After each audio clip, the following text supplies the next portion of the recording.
When you work in tech at Cox, you get to do meaningful work every day.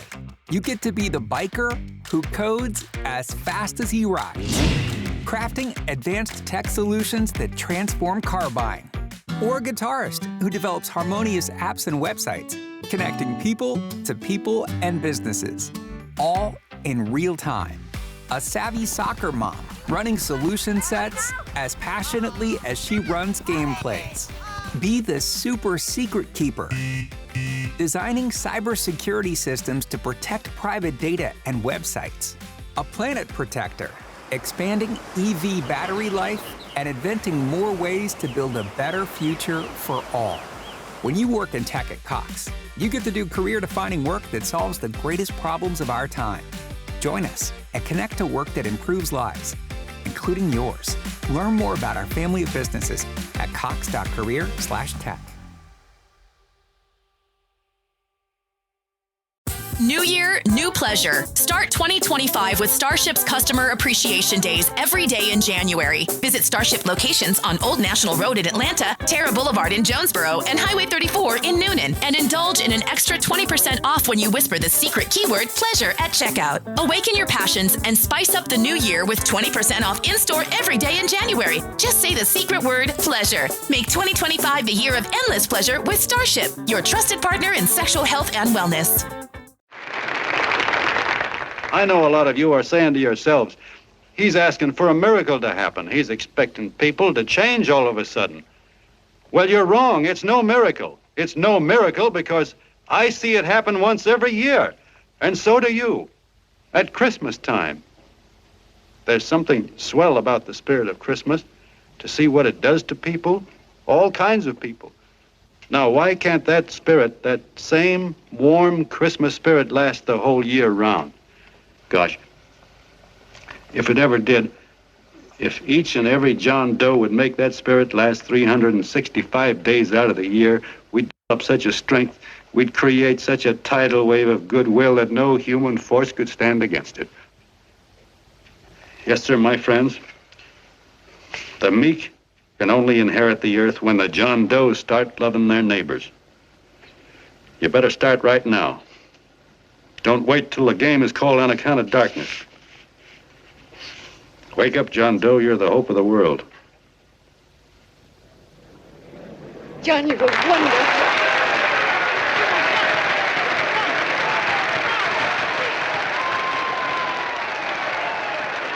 Let's get out of here. Now you're talking. I love that Barbara Stanwyck's character is moved to tears by her own words. I forgot about that part. I haven't seen this movie since I was a teenager, so I know. I felt the same way. Hello, everybody, and welcome to Book versus Movie, the podcast where we read books that have been adapted into movies, and then we try to decide which we like better, the book or the movie. My name is Margot P. of coloniabook.com, and this is my good friend and co-host, Margot D. of Brooklyn Fitchick. Hi, everyone. So this is a movie that's come up for people have suggested this to us for quite a while.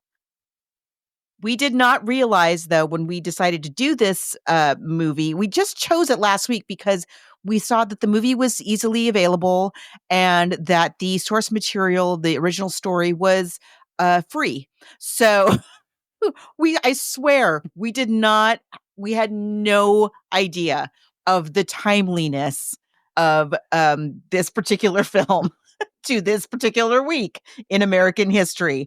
If you are listening to this later, it is January 19th, 20th of 2025. And yeah, we're going to get into all of that in just a minute. But if you are brand new, welcome. We are delighted that you are here. This is a podcast where we talk about films that really we say book, but really we mean any film that's been adapted from some kind of like a literary source, whether that's a novel or a work of nonfiction, a short story, a song, a poem even. We've done it all. Plays. Mm-hmm. And our only ground rules are that number one, the film has to be streaming on a major platform. And two, we have to be able to get our eyeballs on the source material without too much trouble or expense, because we like people to be able to follow along with us. And if you would like to get previews of upcoming episodes or get some extra background info, meet other listeners of this podcast, and interact with us, there's a few places where you could do that on the internet. These are all places, by the way, you can also send us your suggestions. So we do have, okay, everything is right now of this minute. We have a basic Facebook page. You'd be sure to like it. The episodes are posted there first, but we're very much so interactive in our private Facebook group.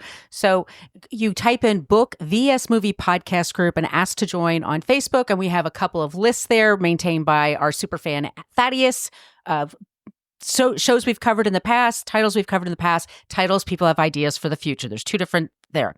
We are also on Threads, Instagram, and Blue Sky at Book versus Movie. And in those places, you spell that all out, Book versus a Movie. And then we have an old-timey email, Book versus Movie Podcast, spell that all out, at gmail.com. Give us your comments, give us your suggestions. We're always looking for ideas. Trust us. We're always looking for ideas. Also, if you would like some stickers, and Margot, I have some coming out to you. We have some stickers we could send to you. Just email us your address and we will drop them in the mail for you. And if you really enjoy the show and would like to help support us, you can also join us on Patreon. Yes, it's Patreon. We've been doing the show for 10 years now. So we have everything now from 2022. And then previous to that is going to be on our Patreon wall, which is just mind-boggling. We just put up Hunt for the Wilder People, which was a really fun one that we covered. I loved that one. I bought that film just because I loved it so much. It's a great movie.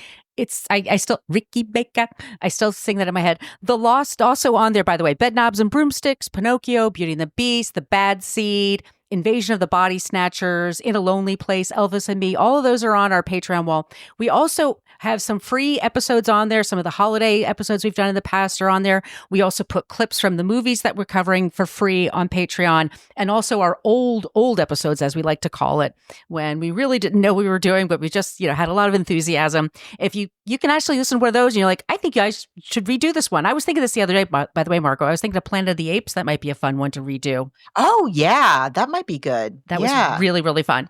So it's Patreon, and all of you that support us there, thank you so very much. We really appreciate it. But we'd also ask if you can leave us a review wherever you get your podcast. If you enjoy the show, be sure to subscribe. But if you can leave us a review wherever that is, or just click the stars or whatever they ask you to do, we'd really appreciate it. It helps us find our people. Yeah, we're just so glad you're here. And so I'm not really sure where to begin. Like I said, I swear we did not, you may not believe this. We really didn't know. We really didn't know what we were getting into this week with this book and this film. And I, for one, had this film confused with some other film. Like maybe last week I might even have said like, oh yes, I haven't seen that film in a while, but I like it. No, I've never seen this film before this week. I had it confused with some other Barbara Stanwyck vehicle. Because it's Frank Capra, we'll talk about this when we get to the film, but he loved working with Barbara Stanwyck. And I certainly had never read this story. Mm-hmm. This is an author that we talked about before, not too long ago.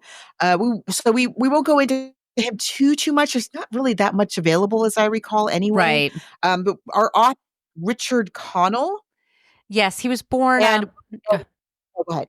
Okay, so he was born October 17th, 1893. He died of a heart attack very young. He lived to 1949. He's most famous for his story, The Most Dangerous Game, which was a short story that he wrote in 1924, and it's one of the most popular short stories of all time. And we talked about the movie that's attached to it. He was born in Poughkeepsie, New York. He served in World War I, and he wrote for many, many publications. He eventually moved to Los Angeles and he worked on several screenplays. The Most Dangerous Game, I think, would be probably the most popular one. And maybe this story would be second. But they only took this short story, which, by the way, it appeared in Galaxy magazine in 1922.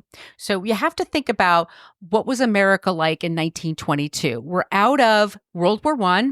It's the Roaring Twenties are just starting to happen. The Jazz Age is starting Yeah. to happen. But also, when we came home from World War I, which was a very bloody war, and there were a lot of casualties, they also brought home the Spanish flu, which for over a year, we were in quarantine, and people were So this is right after that. Like, people are just starting to go out again, and people are have dealt with life issues like life and death, and what does it mean to be loyal, and all these things, and then we went into the Roaring Twenties. So this is a story that is, it's called A Reputation.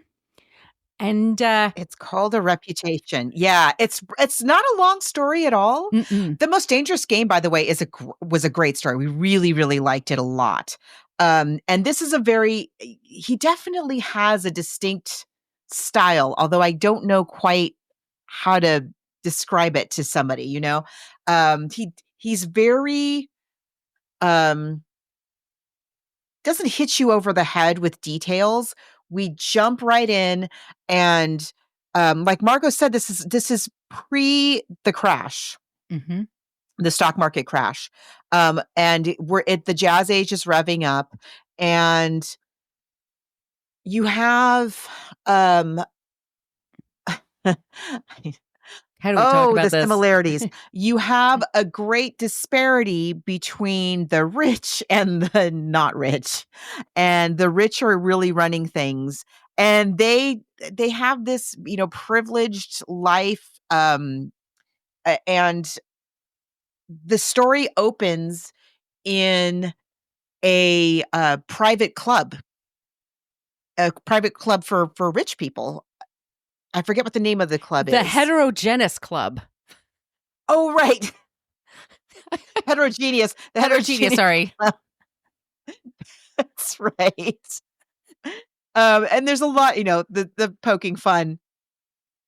And it's all of these rich people, and they just go to hang out with other rich people and talk about each other, gossip and network like people do. And there's this one character, this one fellow who is a member of the club. We don't really learn very much about him. What is his name again? Saunders Rook. Excuse me, Rook. Saunders Rook. And I'm sure there's a chess metaphor there, but I don't play chess, so it is lost on me. So Rook is a member of the club, but he's not a popular guy. People don't really take an interest in him. He's one of those people that kind of hang out on the fringes of conversation and chime in from time to time, and people don't really pay any attention to him. And so he's not very influential in this club of influential people who are running things. And one day, to just get their attention, to as we would say today, to get clicks,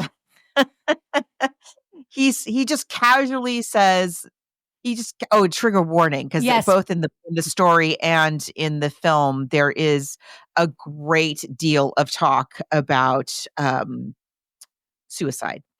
And they talk about it in terms that were talked about, in the 20s and 30s and 40s. So he very casually says, "Oh, I'm going to commit suicide on Christmas Eve." And this raises a few eyebrows, not as many as you would think, but a few of the people go, "What? Oh, what's that about?" And he says, "Oh, society. I've just had it. So it's this is all I can do. It's the only way." And so then people start talking about him. "Oh, did you hear about Mr. Rook? Oh, Mr. Rook." And the more and more to higher up in the food chain at this club start talking about Mr. Rook. And do you really think he's going to go through with it? And so he kind of dines out on this lie. He has no intention of actually doing it. He becomes more and more popular. He gains more and more attention. And he never really gives any any like actual substantive commentary beyond like, oh, society. It's really the only way that I can think of to manage. And and the story is really about how this ridiculous, completely unsubstantiated lie. Again, it's not like he's a victim of society. He's obviously extremely well off, or he would not be a member of this club. Right. He's bored and feels ignored. So he's not suffering. He's not like an oppressed, worker or some, one of the many unemployed that we're starting to, build up, or none of this. He's fine. He just feels ignored. And so he makes up this lie. And that's really this, I mean, and then eventually he becomes ensnared in his lie. He starts to kind of like, as he's talking to people and they're striking up conversations, and the more he talks about it, the more he convinces himself, this is the most interest anyone's ever taken in me. I mean, there's a line here I want to read. It's they were talking about him just being at the club and what the members thought of him, and he thought they said, "Oh yes, Saunders Rook. I believe there is such a fellow around the club. Let me see. No, I don't think he's very tall or very short or very dark or very light. In fact, I don't believe he's very anything." This is what he hears. He's kind of at this point. You get the, like, he's not married. He doesn't have a family. He goes to the club a few nights a week to have dinner and I guess smoke cigars and drink and stuff. But yeah, I think he's sort of like, he's a person kind of falling through the cracks, and then he finds a way to get attention, and then he realizes like, oh, well, now it's, either that or get off the pot. What am I going to do? Exactly. Because he has now built himself a reputation. And so, he goes to Central Park, and in the very end, and he's met by, there's the governor talks about this. Other people are all talking about this person who says he's going to do this thing at midnight on Christmas Eve. And he goes to Central Park, and he goes to the reservoir. And at the very end, he says, "I do this as a protest against the rotten state of civilization, Saunders Rook." He blotted it neatly with a pocket blotter. He looked up at the smiling sky and sighed deeply. Still, after all, a reputation is a reputation. Then he jumped. That's it. The story. When you work in tech at Cox, you get to do meaningful work every day. You get to be the biker who codes as fast as he rides, crafting advanced tech solutions that transform car buying. Or a guitarist who develops harmonious apps and websites, connecting people to people and businesses, all in real time. A savvy soccer mom running solution sets as passionately as she runs gameplays. Be the super secret keeper, designing cybersecurity systems to protect private data and websites. A planet protector, expanding EV battery life and inventing more ways to build a better future for all. When you work in tech at Cox, you get to do career-defining work that solves the greatest problems of our time. Join us and connect to work that improves lives, including yours. Learn more about our family of businesses at cox.career/tech. New year, new pleasure. Start 2025 with Starship's Customer Appreciation Days every day in January. Visit Starship locations on Old National Road in Atlanta, Terra Boulevard in Jonesboro, and Highway 34 in Noonan. And indulge in an extra 20% off when you whisper the secret keyword pleasure at checkout. Awaken your passions and spice up the new year with 20% off in-store every day in January. Just say the secret word pleasure. Make 2025 the year of endless pleasure with Starship, your trusted partner in sexual health and wellness. But it's this guy, he tells a lie. He pretends to be somebody who has principles in order to be popular. And then he becomes a prisoner of that lie, Mm-hmm. and loses his life loses his life rather than lose his reputation. Yeah, he finally has a reputation, and Yeah. but it's a terrible one. So he ultimately decides to do the thing he says he's going to do, and that's how they leave the story. It's a short story. It takes you 10 minutes to read, if that. And so now we go to Frank Capra, and here it is. It's 1941. And Capra has put out all these populist movies. And we've talked about It's a Wonderful Life. We talked about Mr. Smith Goes to Washington. Right. There have been, and so his political ideas and how he views people understand and know it. He has a voice that he uses. He's an Italian American. He was born in Italy. He came to America when he was 6 years old. And he loves America, but he also, he likes the ideals of America, and he's worried that we're losing those ideals. This is 1940 to 41 when they're putting this project together, and then they film it, and then they put it out. And America at this time is not quite involved in World War II. Fascism is taking over Europe, and America is deciding, do we participate? Because during World War I, we lost so many people. We lost so many, and then America became broke because we had the Great Depression, that we didn't really have a full-on Army, Navy, Air Force, Marines to fight. Like, you had to get that all together and then send people over. So people were really wondering, like, is this our fight? What happens if we don't get involved? And then, of course, in December of 41, we have Pearl Harbor, which is then all the reason we need to ramp up World War II and join the Allies. Yeah. And a lot of these themes were things that he explored in Mr. Smith Goes to Washington, which we talked about. And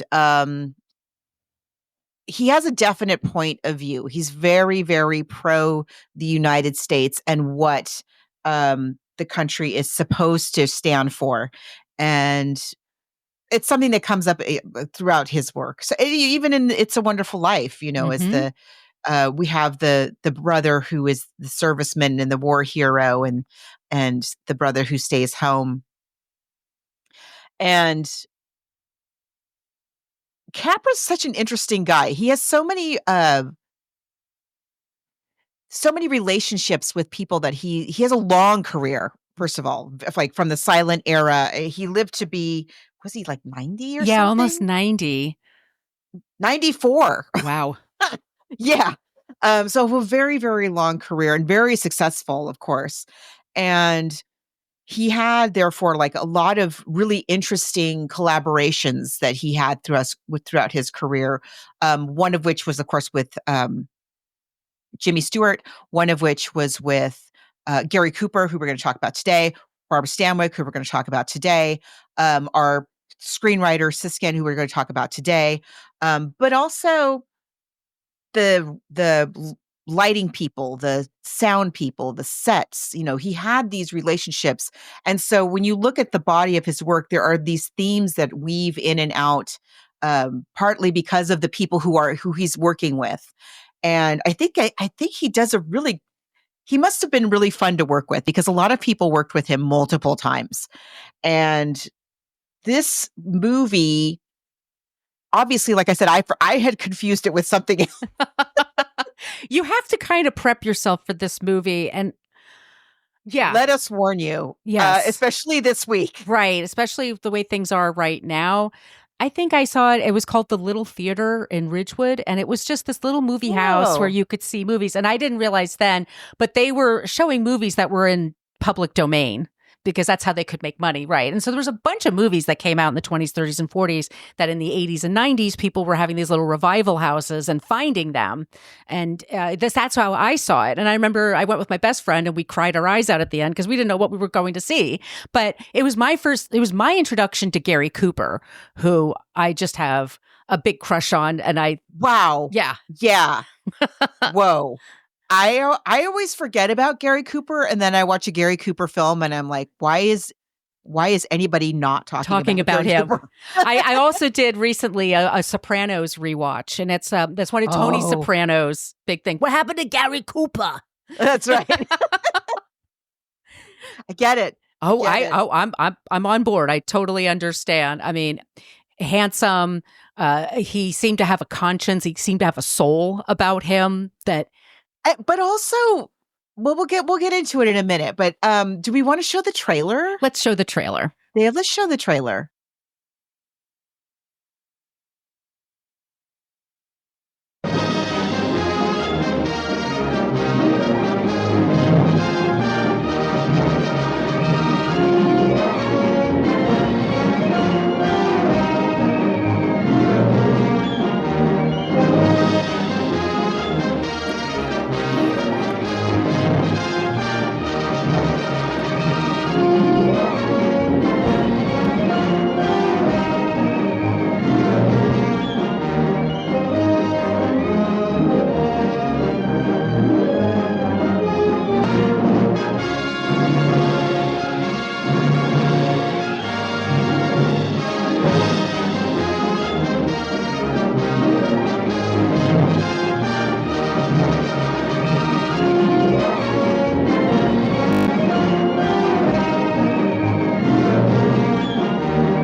Three cheers for John Doe!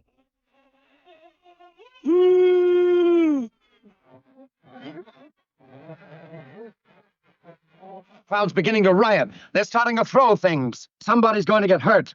If you can't lay your dirty fingers on a decent idea and twist it and squeeze it and stuff it into your own pocket, you slap it down. Like dogs, if you can't eat something, you bury it.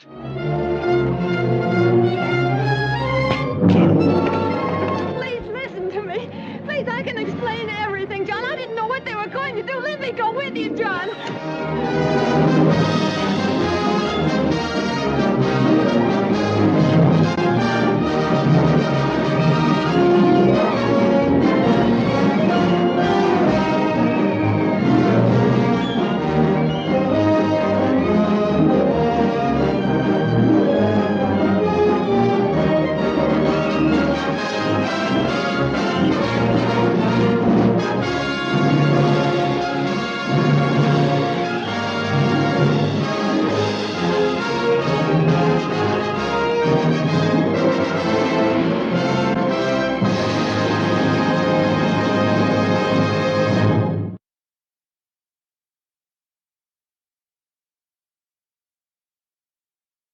I forgot to mention if you're just So, listening. I'm sorry, I forgot to mention if you're listening on audio, it was mostly music. I'm sorry, it was a lot of visuals. that's exactly. So watch our Sorry about YouTube if that. you want to see the clips.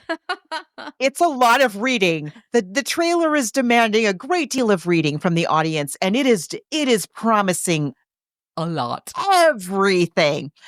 Interestingly, so this is Capra. So Capra, the trailer for again for those of you who were just listening to the audio, the trailer.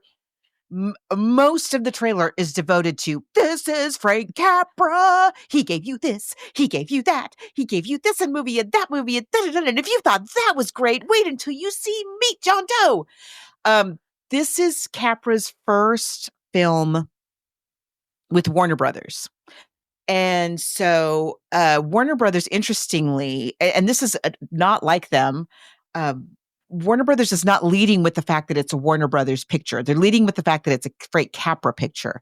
And they're listing, again, all of his works that Mr. Smith and Can't Take It With You and Mr. Deeds and all of that. That's really what they're selling. It's well into the movie before they're like, and it's a Warner Brothers picture. It's very Stefan. This movie has everything. Everything. Oh, yes. It's like, it's funny. It's sad. It's tragic and dramatic. It's romantic. hilarious. It literally says all of that. And, it is promising like it's going to change your life. Everything. And they're not wrong. It's just a lot of fanfare about the fact that Frank Capra is now at Warner Brothers. Is that the trailer? It's a long trailer. And it's mostly about the fact that it's Capra.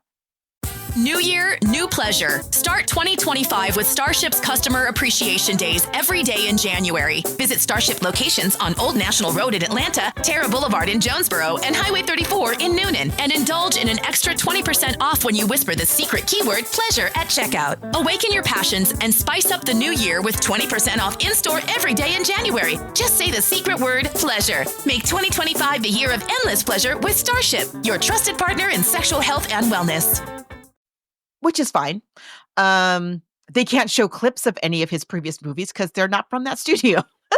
So, Very true. But it's also hailing the cast. It's a phenomenal cast. Let's talk about this. It says it gives you all of the stars, the trailer. It gives you all the stars, and then it says that there are 5,000 people in the cast. I don't know if that's true or not, but it is a lot. There are a lot of crowd scenes in this that are extremely impressive, I thought. Yes. But let's talk about our main cast. Okay, so once again, it's directed by Frank Capra. The screenplay is by Robert Riskin. It was nominated. I was surprised because I looked up the Academy Awards for 1942, which is when this would have been appearing, and it only came up for the screenplay, not the performances. So maybe I'll look up in a second, like all the people that were there. But we have Gary Cooper as our John Doe. He's Long John Willoughby, and he is a former baseball player who had an injury and is now broke. He doesn't know what to do with his life. We should also mention that the story takes place in real time. So it's in 1940, 41. So this is now after the crash. So in a very different environment than the original story. And much like when we discussed It's a Wonderful Life, Capra, who's really good at adapting existing material, like You Can't Take It With You, for instance, which was a stage play. He's also very good at taking a kernel of a story, of an idea, and turning it, fleshing it out, and making it much more meaningful than the original material is, but using the same. He's a really good adapter. He's really good at filming adaptations and picking the right people to write the screenplay, which we'll talk a little bit about that in a minute. But so instead of our character being a fairly well-off guy who's suffering from a bit of ennui and is tired of being ignored at his social club, we have someone who has genuinely come on very hard times and has been living under a bridge, for a while. Basically, we're led to believe like it's been a few years. He's really been on hard times. So Gary Cooper, again, that's our Long John Willoughby, who is a former minor league ball player who has fallen on hard times. And then we have Barbara Stanwyck. I mean, they don't make them like her anymore. That is, oh my goodness. My goodness, that woman is a force of nature. I believe everything she's saying. Where did they even find Barbara Stanwyck? Where did they even find her? She's so good, but she's not the pinup girl. No. But she can be so funny and so dramatic. And sexy. And sexy. In my childhood, I was such a fan of, was it The Big Valley? Oh, yes. With the Bionic Man, $6 Million Man, and Linda Evans. Yes. But Barbara Stanwyck was the matriarch on that show. The Thornbirds. I mean, I remember the Thornbirds, boy. And she's Stella Dallas. She'll break your heart. This is a really fascinating character for her, and we'll get into that in a minute. So we've got, those are our two main leads. We've got Gary Cooper. We've got Barbara Stanwyck. We've got Edward Arnold as our D.B. Norton, our Rupert Murdoch type. The casting is so good on this. Yeah, Walter Brennan as the Colonel, who's my God. Come on. Wonderful. Spring Bynington for Mrs. Mitchell, James Gleason. Everybody's so good. Henry Connell, they keep saying. I want to say Connell, but it's Connell. Gene Lockhart as Mayor Lovett. Rod LaRocque as Ted Shelton. I mean, it's a huge cast of people. I was obsessed with Ann Doran as Mrs. Hanson, and we'll get to her in a second. But it's phenomenal people that are and that, as Margaret was just saying, Capra was just a very good filmmaker, and he went, like she said, from the silent era, and then when the silent era was over, a lot of people lost their careers because they didn't know how to record sound. People had sometimes like really thick Brooklyn accents, and there was the first movie studio was actually in Brooklyn. Anyway, so it's this phenomenal rounding out of people, and the way the story changes is we meet our Anne, who's our Barbara Stanwyck. The paper that she's working for, the Bulletin, is now called the New Bulletin. So the paper that they're working for has been bought out by okay. oligarch. Already I'm triggered. So we begin with this the facade of this old newspaper building. This newspaper, it's like the Gray Lady. It's just been there forever. And I forget what the original motto of it was, but basically kind of like democracy dies in darkness. Like a free press means a free people, I think is the original motto of the building. And a worker is chiseling the old motto off of the building and putting a new sign on, and it says a streamlined news for a streamlined time, or something to that effect. Kind of like our what is our DOGE supposed to stand for? Yes, kind of like that.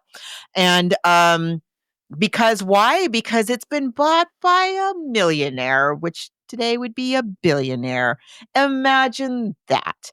Some rich guy decided he needed to control the press. Interesting. So he buys this newspaper. Mr. D.B. Norton is the rich guy. He buys the newspaper, and he hires this guy, a lackey of his named Connell. Mm-hmm. Is that his name? Henry Connell, who's played by James Gleason, to come in and just chop heads all over the place.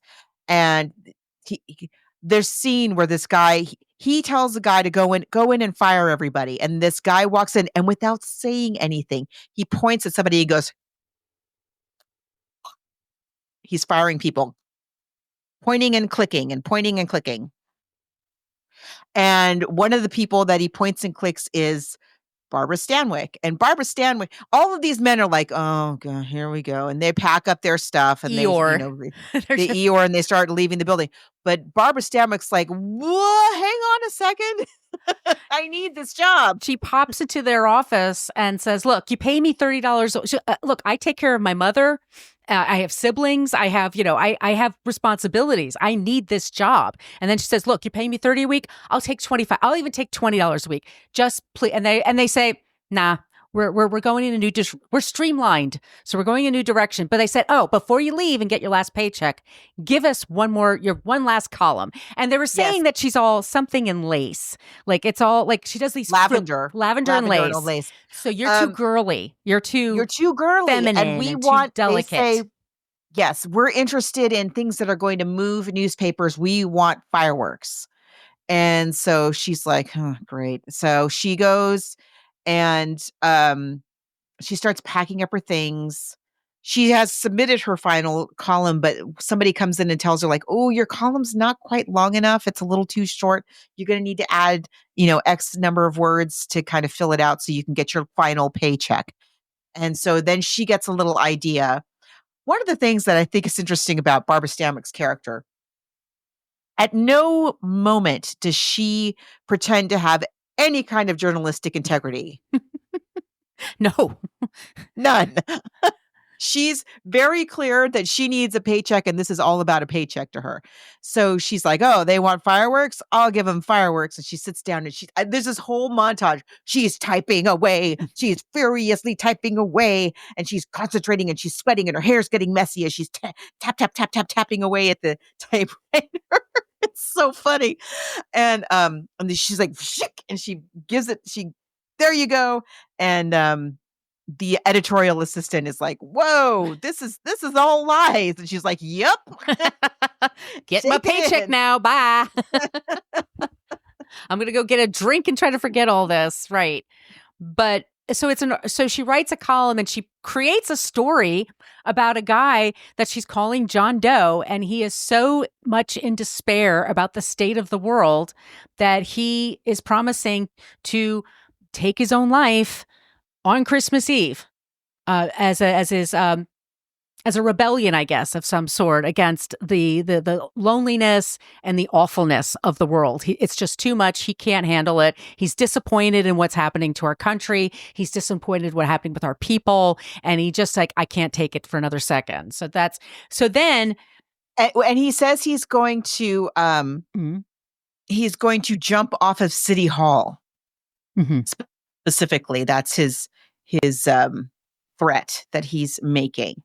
And so now we have a public uproar about this letter. So her column says like, oh, I got this letter from this man who's, here's what he said, which is all a lie.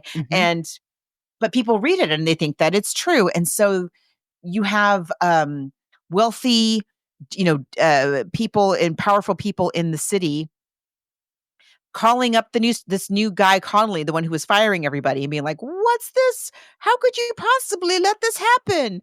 We must know. You must give him a job. And the mayor is like, why is he singling my place of business out? Like, why City Hall? Like, I'm just trying to do my mayor job here. He's great, by the way. Gene Lockhart, who we've talked about before, the father of Lassie's mom. And it's just, it's a lot. This story is really strange because we do a lot of very quick flipping between comedy and tragedy, because it is a time where there are many unemployed people who are living under bridges and having hard times. And so, New year, new pleasure. Start 2025 with Starship's Customer Appreciation Days every day in January. Visit Starship locations on Old National Road in Atlanta, Terra Boulevard in Jonesboro, and Highway 34 in Noonan. And indulge in an extra 20% off when you whisper the secret keyword pleasure at checkout. Awaken your passions and spice up the new year with 20% off in-store every day in January. Just say the secret word pleasure. Make 2025 the year of endless pleasure with Starship, your trusted partner in sexual health and wellness. But we're making kind of like some comedy out of like, why does he want to jump off a City Hall? And with the mayor. And so the wealthy guy who has bought the newspaper. And we also get a glimpse of the governor. The governor's like, wait a minute, I smell a rat. This wealthy guy, it can't be a coincidence that this letter comes out in this newspaper that just got bought by this billionaire. That seems like this guy's got some kind of political agenda going on here. And so but it's bad press for the paper. So the billionaire tells his lackey who was firing everybody that you got to find this John Doe, because he thinks it's real. You got to find this John Doe and give him a job. And the guy's like, okay, I guess we'll put a call out like, hey, if you're one of the thousands and thousands of unemployed people who maybe wrote this letter, come by and we'll give you a job, I guess. And all these people show up, all these men who have been on hard times. And it's a commentary about that too. Right. How many of them show up with all of their various stories.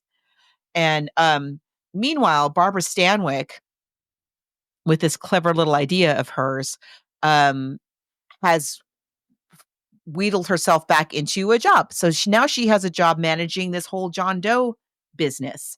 And this is the part that I found a little bit implausible, of them to be like, oh, okay, yeah, you can have your job back and manage this. I find it hard to believe that they would take a woman that seriously, I guess. I don't know, something about it just didn't quite ring true to me, that they would have her come back and be the one who, it seems to me like they got her in this jam, like they would never want to see her again or make sure she never works again. But what they do is they give her a job. She blackmails them. Right? She blackmails them into saying that she's going to tell everybody that it was a lie and that they printed it. And she doesn't care because her reputation's already shot. So she's a really, for most of the picture, I don't know about you, I felt like I don't know how to feel about her. Yeah, well, she's in such a desperate state. I mean, I feel for her in that, like, she's the breadwinner in her life. She lives with her mom. She lives with some family. I don't know what happened before, but that's the position. I think she's just going on like, this is what I got to do to survive. Yeah. and I'm a good writer. I have a good imagination. So I mean, it's sort of true. It's true-ish. It's got some truthiness to it, as Stephen Colbert would say. It does speak to a lot of people. They're also, we should say that they're talking about all these people that are on government programs too. So there's a lot of social commentary going on here, y'all. Just prepare yourself. Right. So they find Willoughby, who is Gary Cooper, and they think, oh, this is a diamond in the rough. They're like, she says to the editor, like when all these men show up claiming to be John Doe and claiming to have written the letter, she says to the editor, like, look at all these guys who showed up. We can pick the perfect guy to be our John Doe. I'm sure any one of them would be happy to take some money to go along with this lie with us. And so we get this montage of all these different men coming in and her being like, no, this is not the guy. No, this is not the guy. No, this is not the guy. And then Gary Cooper shows up.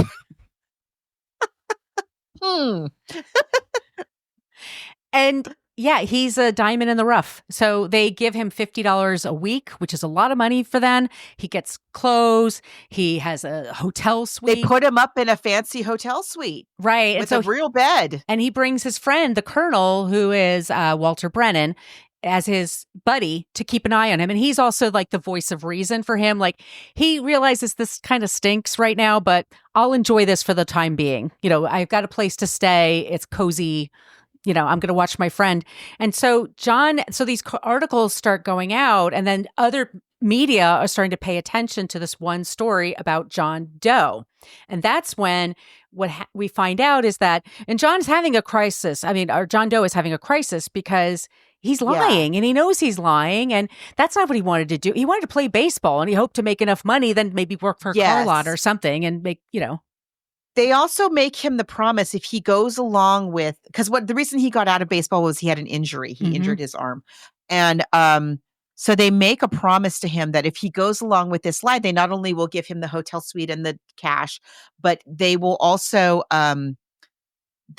fix his arm. But he's not that bright. He doesn't think it all the way through, like, oh, but I'm also going to be associated with this terrible scandal. People will get to know my face and they'll know who I am. It's not like I can just jump back into the ball world and people will forget all about it. He very slowly starts to put it together that like he's now in an untenable situation. And Barbara Stanwyck, meanwhile, so this is, again, there's so many differences between this and the source material, right? So our John Doe was a totally different kind of guy from a totally different kind of background with totally different motives. He is after cash and survival, whereas the guy in the story is lonely and bored and just wants attention. Gary Cooper's character doesn't necessarily want the attention, but he is struggling to survive. And unlike in the story where our Mr. Rook is never able to add any substance to his protest, if we want to call it that, against society. In the movie, we have Barbara Stanwyck, who is writing the substance. You know, she supposedly has this father who has passed away. I guess he was a doctor, which explains like why their house is so nice. No, yes. Because her house is pretty nice. Yeah. I'm like, they seem okay. Maybe, Barbara, if you lived in a slightly more downsized a little, you wouldn't have to work so hard. But anyway, so she's channeling, like apparently her father was a man of great principle. And so she's kind of channeling the way his views and all of that and putting them into John Doe's mouth in these columns. So he's sharing his story in these columns. And as he's sharing his story, which is about loving your fellow man and what happened and, you know, how did we end up in this terrible situation of society? That message is really resonating with people. Yes. So why don't we play that scene, the next scene? And it's basically, and it goes on for a little bit, just but just stick with it because we're just talking about how people are explaining to him, you really mean a lot to us. Like you're changing how we interact with each other, how we treat one another, and we're treating one another with much more kindness and empathy. Come on, Colonel, let's get out of here. John, please. I just got rid of one crowd. But please, Mr. Mayor, tell him the John Doe Club wants to talk to him. Let them in, Mr. Mayor. Let them come in. Okay, folks, but remember your manners. No stampeding. Walk slow, like you do when you come to pay your taxes.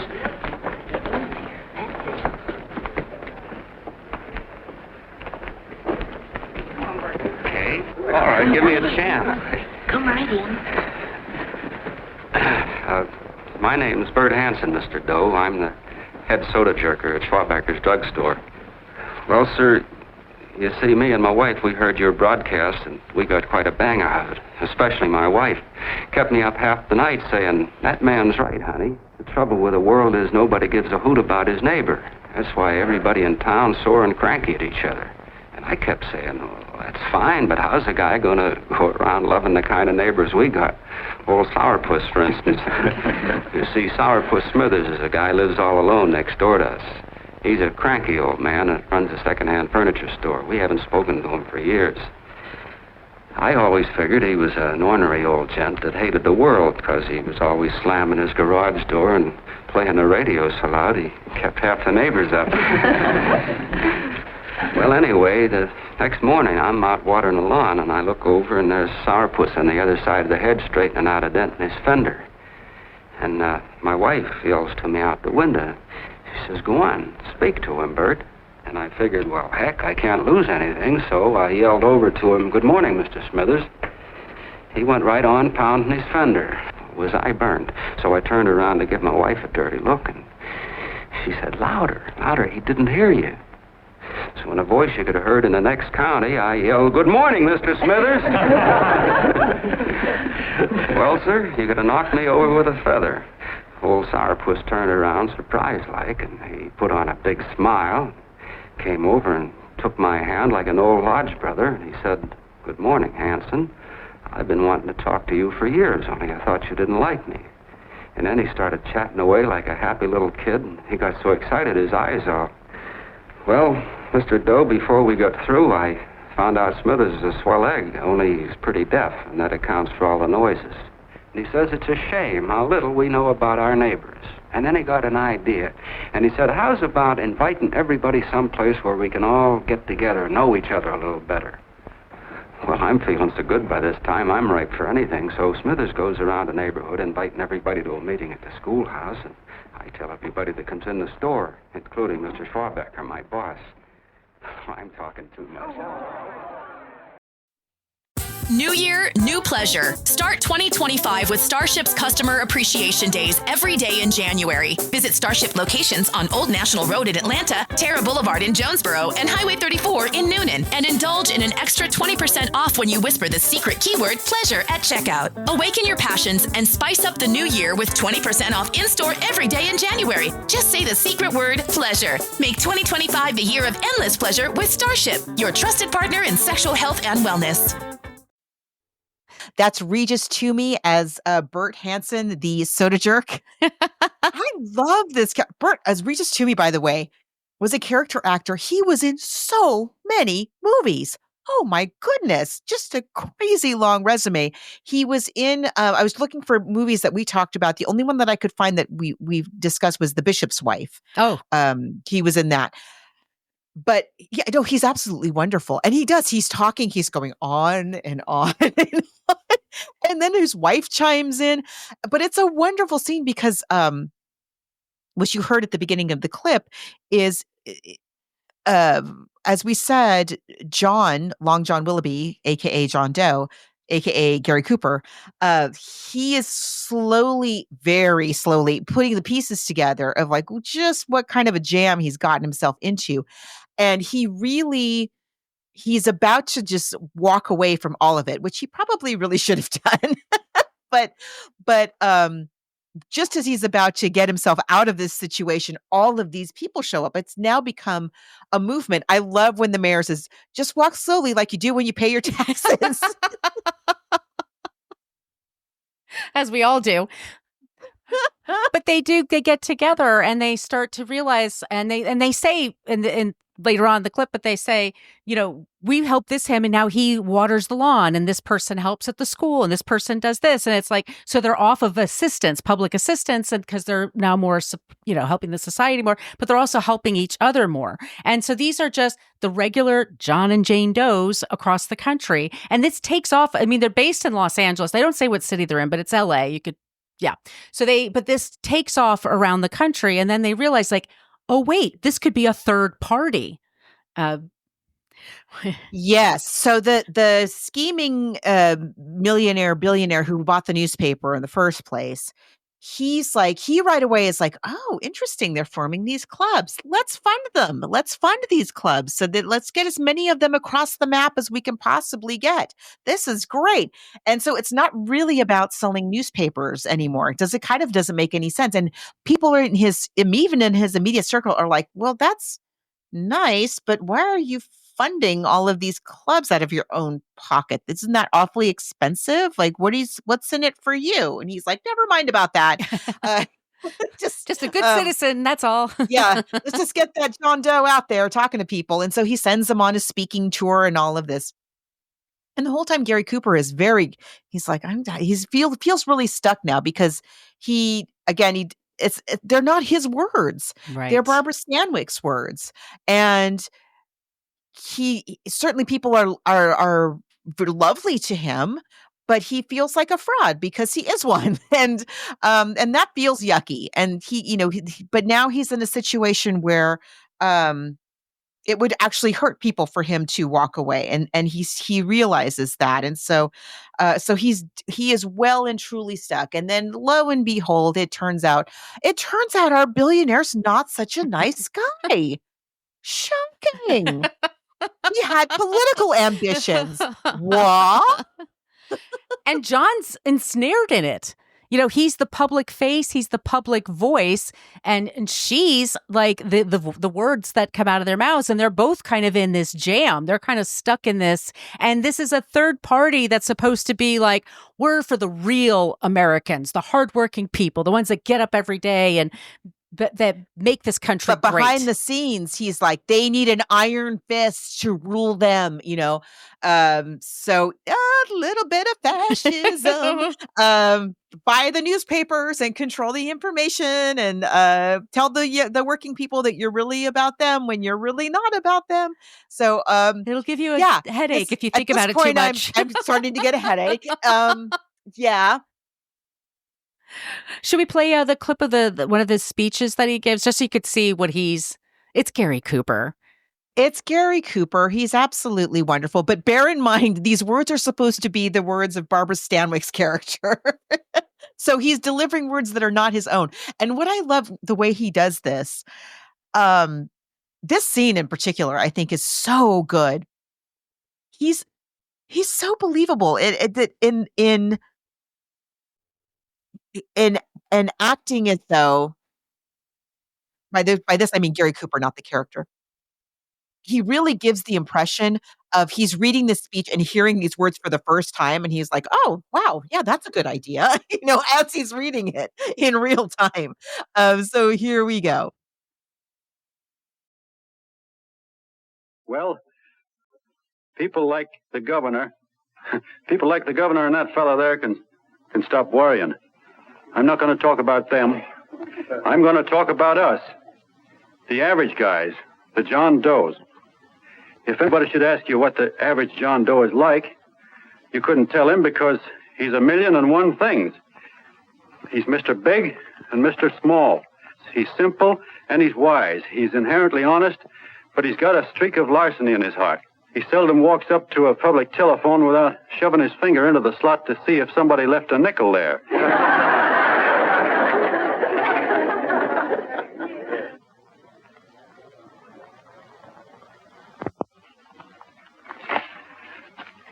He's the man the ads are written for. He's the feller everybody sells things to.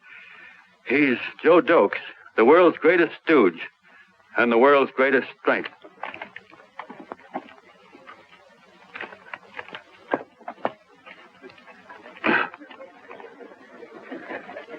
Yes, sir. Yes, sir, we're a great family, the John Does. We're the meek who are supposed to inherit the earth. You'll find us everywhere. We raise the crops, we dig the mines, work the factories, keep the books, fly the planes, and drive the buses. And when a cop yells, "Stand back there, you," he means us, the John Does. Well, what kind of a speech is that? Didn't you read it? We've existed since time began. We built the pyramids. We saw Christ crucified, pulled the oars for Roman emperors, sailed the boats for Columbus, retreated from Moscow with Napoleon, and froze with Washington at Valley Forge. Yes, sir.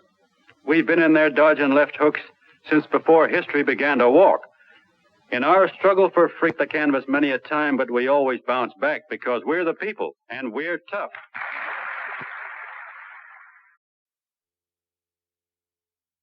So a lot of the criticism of this film, then and now, is that it's quote unquote overwritten. But I think that's the point. I think she's supposed to be overwriting here because she's getting carried away with her own idealism and her own, frankly, she's a little drunk on her own power of putting these words in this guy's mouth and seeing the effect that it has on people. And so I think that's part of the point, is that it's overwritten. I think it's overwritten very much on purpose. It's part of the story that she's really getting close to the line there. And it's just a fascinating piece of political theater. Yes, the propaganda and the propaganda machine. And Gary Cooper is so good in this movie. Just playing it off like he's just reading it for the first time, and he's stumbling over words, and it feels it's just phenomenal. Eventually though, he realizes, like, I'm promising things and I'm a face of something that I don't even know what it is. It's becoming bigger than me. And it's very I'm not happier. I feel more responsibility for people because everyone keeps treating him like he's the second coming. He's the one that's going to save them all. And he's like, but it's a lie. And I don't write this. She writes this. And she's even sort of like not even understanding, because women don't have a lot of power. She's got this power, so she's using it as much as she can because she doesn't know how long she'll have it.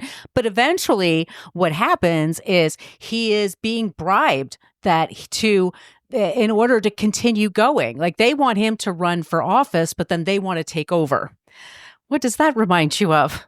And so he gives this big speech, and it's gorgeous the way they film it. There's thousands of extras in this Coliseum in LA. It's a political convention. We're not told which party it's for, but so meanwhile, the billionaire Norton and his cronies are scheming to start this third party, the John Doe party.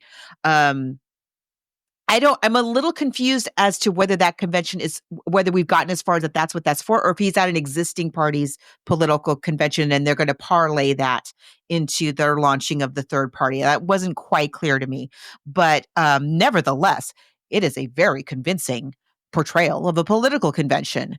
It has the real, like, the raw energy of it, and also the kind of corniness of it. And again, this film goes back and forth between comedy and tragedy, And that scene where he's trying to talk to them, he's trying to tell them the actual truth. He's a fraud, and this is what's actually going on. And they cut the sound on him, and it is heartbreaking. And he's exposed for being a fraud, but everyone's mad at him. And he's desperately trying to be like, look, this is what I really believe, though. And we really we can count on each other, and we really should be there for one another. We have more power than we think we have. But the people who are in power and the people who are just underneath them don't want that to be interfered with. They don't want people to know. They don't want them to be knowledgeable. They don't want them to think that they have any kind of power. They want them to feel like, just give us the power and we'll take care of you. And so, Right. so then they say that, oh, he's a fraud. And then the cops won't let him speak. And then when he does speak, they cut the wires. And so he's really in a tailspin, as it were.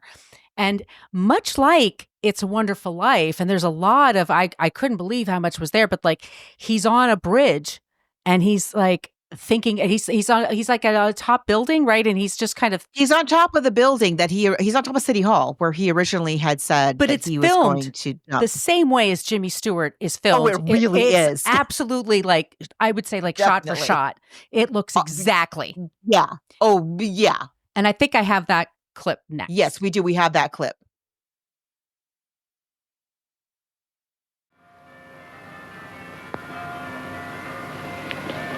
I wouldn't do that if I were you, John.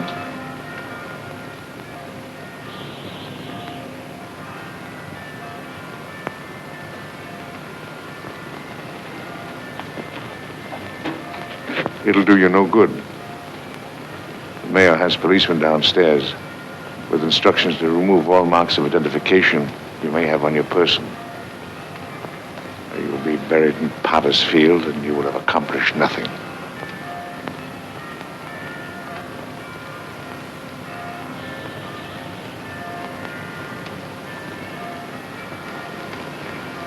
I've taken care of that. I've already mailed a copy of this letter to Mr. Connell. John, why don't you forget this foolishness? Stop right where you are, Mr. Norton, if you don't want to go overboard with me.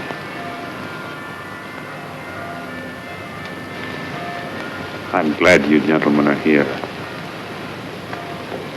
You killed the John Doe movement, all right. But you're going to see it born all over again.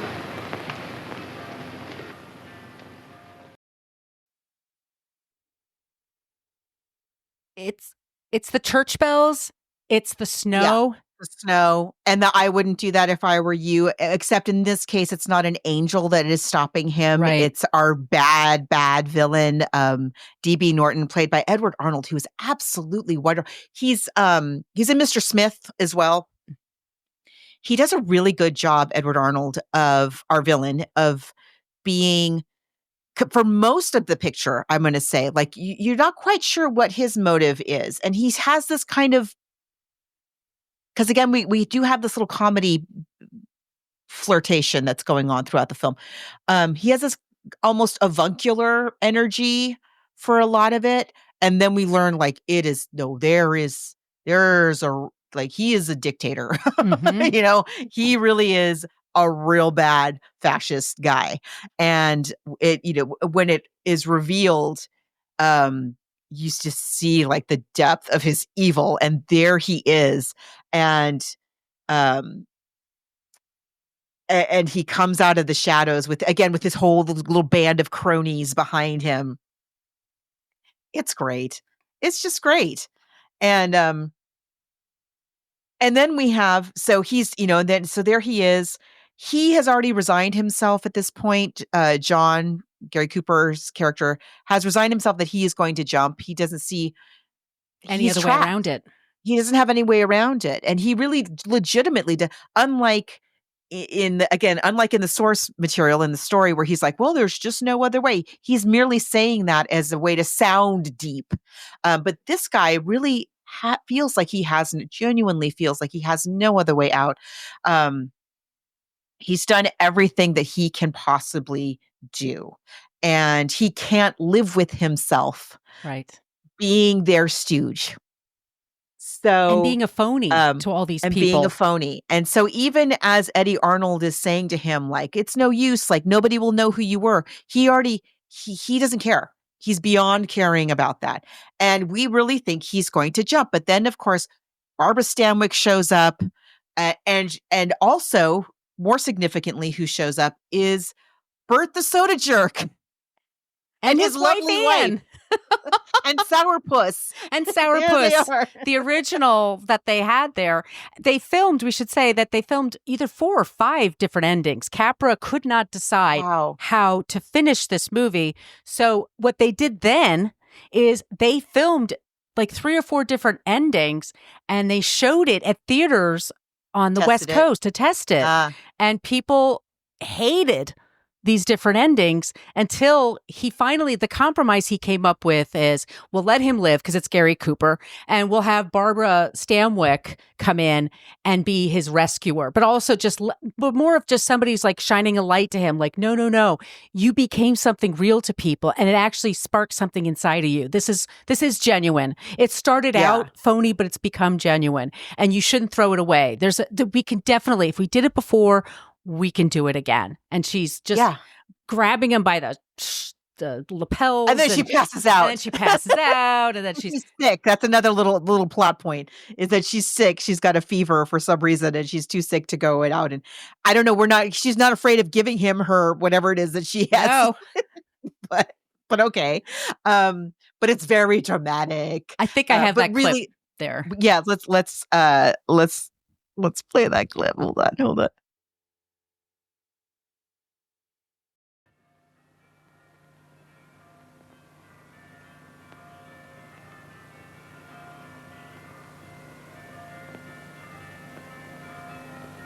Mr. Doe, you don't have to.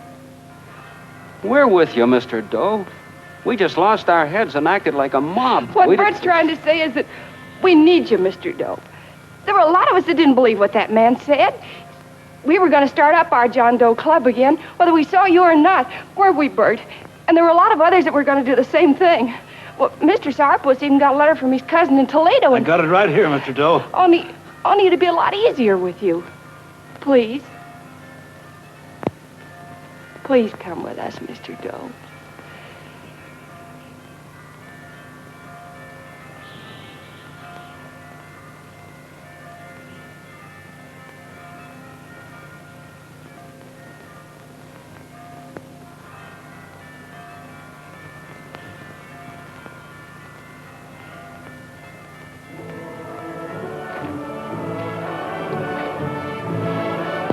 Long John.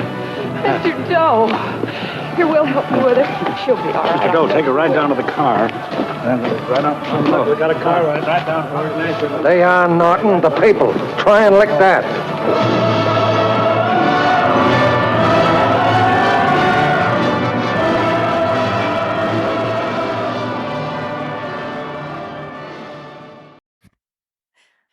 And I burst into tears. Yes. By the way, Bert, the Soda Jerk's wife, played by Ann Doran, wonderful character actress.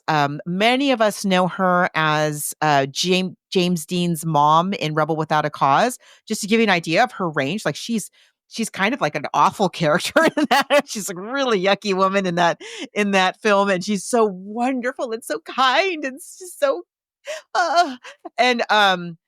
I just love Bert and his wife. Like, I'm all over Bert and his wife. I love them. What is it about the name Bert in the Frank Capra films? Yes, like, Bert and Ernie were the cop and the Berts. And the bells ringing. That's the exact ending of It's a Wonderful Life. Such a Capra thing. Yeah, it's such a Capra thing. Yeah. So, and I think that's that part of that might be Warner Brothers trying to be like, don't forget, he's over here now. Love. It's Gary Cooper, and they've got great chemistry. Gary Cooper and Barbara Stanwyck have really wonderful chemistry. He's falling in love with her way before she's falling in love with him. She's really in love with her power that she has of this character that she's created, and that's this movement that's sparked this movement before she really sees him who he really is at all. And even at the end, I'm like, who do you really know this guy? I mean, yeah, I feel like we know him better than you know him. But it's just so well acted, and it's very, very moving. I'm sorry, it's a little too close to home for me this week, but like I said, the movie ended and I just completely burst into tears after watching it. But I did the first time I saw it too, and wasn't the state of the world was different. But true. And I love that it's two women, by the way, that like are the people that save him, that basically save the rest of us. Just throwing that out there. Just putting that out there. Yeah. So yes, and I do wonder, like, what if she what if she hadn't had that little brain spark to create this character at the last minute after she'd been fired from her job? What would have happened then? To everybody. No, I think it would have been worse. Yes. So it's just very interesting examination of our culture and our media landscape and our oligarchy and so on and so on and so on. I just loved it. Just loved it. Yeah. Why this picture should be a bigger deal, I feel. And for some reason, I think, his other pictures for whatever. I mean, it came out like a few months, like maybe 6 months before what happened at Pearl Harbor. America was very different after that. I mean, for the next several years. I don't know. But it, like we said, it fell into public domain. And then after that, when video started becoming popular, there were a lot of different versions of video, but the quality went down and down and down with each re-release. So there are people who did preserve it, and one of them was TCM, and so they've shown it. And then I said to Margot, I don't know if I said this on the air, but I also saw there on YouTube you can find several versions of this movie, and one of them is in color. And it was back when they used to colorize movies. It's really a bad job. It's not great. You lose a lot without the black and white. There's a lot that's said here in black and white that really resonates better.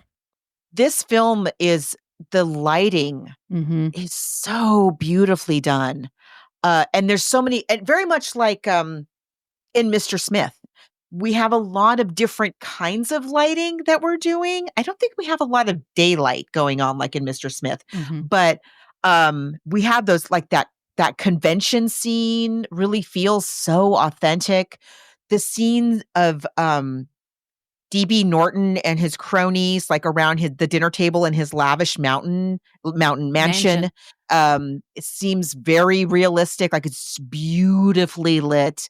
And the scene where he's in the snow there on the top of City Hall, and it's dark and the snow behind him, and the light like reflecting on his face. Oh, it's wonderful. So good.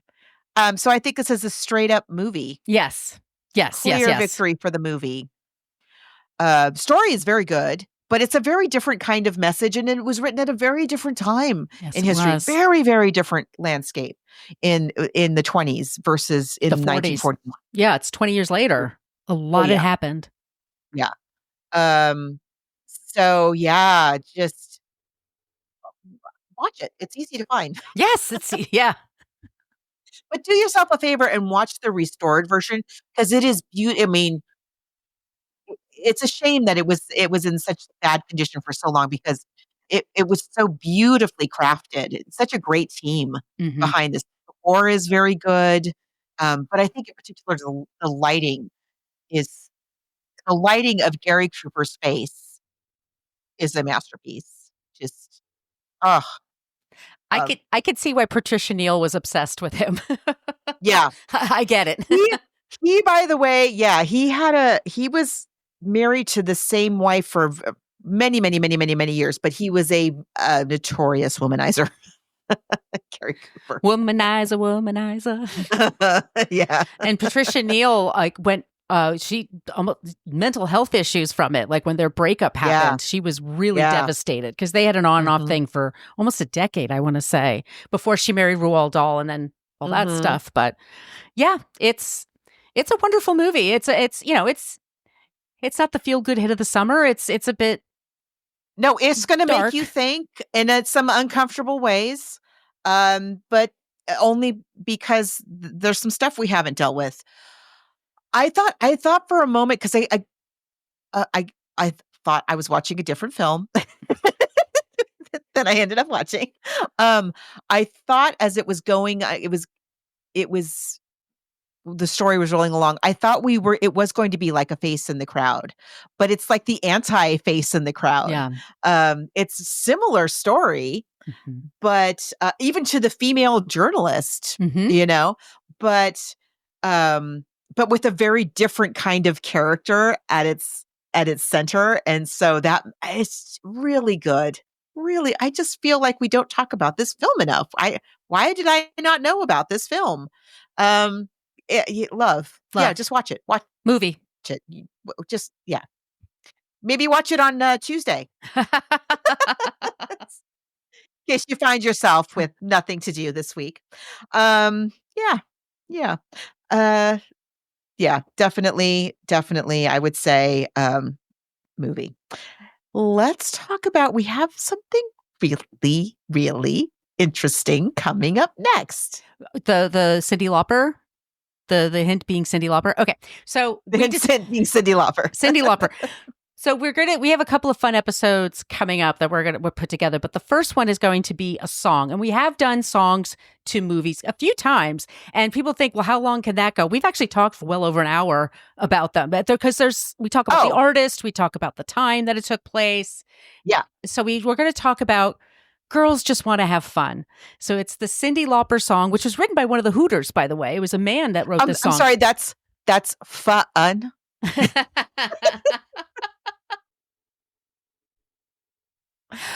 It was only one of the Hooters? It's one of the Hooters wrote this song. Did not know that. Yes. I thought it was Andrew Gold. No. That's Thank You for Being a Friend.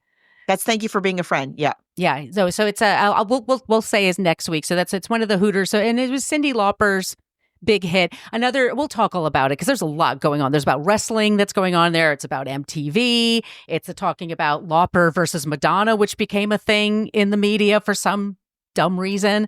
We had to be on one bandwagon, or that was it. But and then movie. That's the reason why. There's a movie called Girls Just Want to Have Fun, and it's with Sarah Jessica Parker, baby Sarah Jessica Parker, and baby Helen Hunt, and they're dancing, and it's fun. I haven't seen this for a minute. Now, this I definitely have seen. Yes. And it's been a minute. I'm very excited. And very easy to get your hands on. So definitely check that out. That's for next week. But as you can hear from the way we're talking, we talk about a lot of different ideas for film adaptations coming from all kinds of different sources. So if you have your ideas of something you want to suggest to us, definitely check out the Facebook page in the Facebook group, while we have that up there.